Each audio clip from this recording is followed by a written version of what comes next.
নমস্কার বন্ধুরা, হিরাজ কিচেনে আপনাদের সকলকে অনেক অনেক স্বাগত জানিয়ে আজকে আবার একটি নতুন ভিডিও নিয়ে আমি চলে আসলাম। আজকে আমি এমন একটি রেসিপি বানাবো, ভীষণই সিম্পল, ভীষণই মুখরোচক, একদম শেষ পাতে খাওয়ার মতন এই গরমের দিনে একটি পারফেক্ট রেসিপি। বাজারে তো কাঁচা টমেটো শেষ হয়ে যাচ্ছে, শেষ হওয়ার আগে তাড়াতাড়ি যান বাজার থেকে কাঁচা টমেটো নিয়ে আসুন আর এই রেসিপিটা ঝটপট আপনারা বানিয়ে ফেলুন। দেখুন আমি তার জন্য এরকম কাঁচা পাকা টমেটো নিয়েছি। বেশি পাকা টমেটো নেবেন না, কাঁচা নিলে খুবই ভালো হয়। আমি কাঁচাই এনেছিলাম, দুটো একটু হালকা পেকে গেছে। আর এখানে একটু লঙ্কা নিয়েছি, লঙ্কাটা অবশ্যই আপনারা পরিমাণ বুঝে নেবেন। আর 2 চামচ সর্ষেকে আমি বেটে নিয়েছি। আর অবশ্যই কালো সর্ষে নেওয়ার চেষ্টা করবেন, কালো সর্ষে নিলে ঝাঁঝটা কিন্তু খুব ভালো হয়। তারপরে আমি টমেটোগুলোকে ভালো করে ধুয়ে পাতলা পাতলা করে ঠিক এইভাবে আমি কেটে নেব। আর কাঁচা টমেটোটা একটু গলতে সময় লাগে, তার জন্য কিন্তু একটু পাতলা পাতলা করে আমি এইভাবেই কেটে নেব। রেসিপিটা কিন্তু ভীষণ মুখরোচক। তারপরে আমি কড়াই নিয়ে নিচ্ছি। কড়াইটা গরম হয়ে গেলে আমি সর্ষের তেল ব্যবহার করব। আর 1 চামচের মতন কালো সর্ষে ফোড়ন দেবো, 2 শুকনো লঙ্কা ফোড়ন দেব। তারপরে যে টমেটোগুলো আমি কেটে রেখেছিলাম, টমেটোগুলোকে আমি দিয়ে দেব তেলের মধ্যে।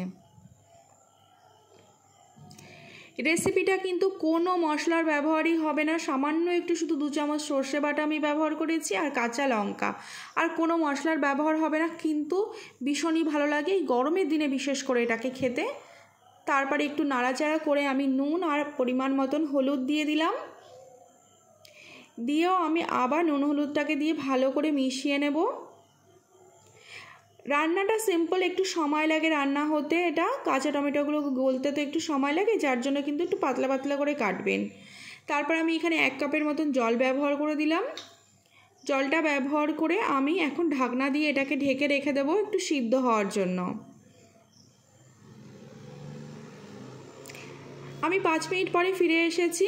আমি কাঁচা লঙ্কাগুলোকে দিতে দেখুন ভুলেই গেছি। ভিডিও বানালে আমার সঙ্গে এরকম কিন্তু অনেকবার হয়, ভুলে যাই আমি।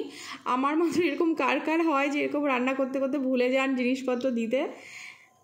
তারপরে আমি যে সর্ষে বাটাটা বেটে রেখেছিলাম সেটাকে আমি ব্যবহার করলাম। সর্ষে আর কাঁচা লঙ্কাটাকে দিয়েও আমি আরেকবার এভাবে নেড়েচেড়ে এটাকে রান্না করে নেব। আর সর্ষে বাটাটা কিন্তু আগে ব্যবহার করবেন না, সর্ষে বাটাটা কিন্তু একটু টমেটোটা গলে গেলে তারপরে ব্যবহার করবেন।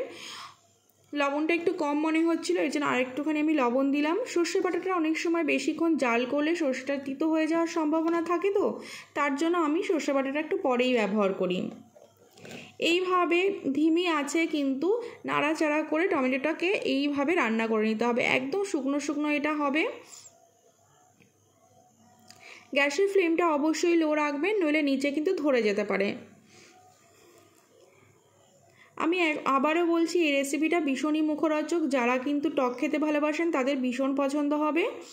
আর আমি একদম শেষে দেব 1 চামচ সর্ষের তেল। এখন আমাদের রান্নাটা কিন্তু একদমই রেডি। আপনারাও ঝটপট বাড়িতে বানিয়ে খান এই গরমের দিনে। আর আমাকে জানান কেমন লাগলো। যদি ভিডিওটা ভালো লেগে থাকে তাহলে কিন্তু একটা লাইক করতে একদম ভুলবেন না। আর যারা নতুন বন্ধু অবশ্যই আমার চ্যানেলটিকে সাবস্ক্রাইব করে যাবেন। ভালো থাকবেন, সুস্থ থাকবেন, আবার আসবো নতুন ভিডিওর সঙ্গে। নমস্কার।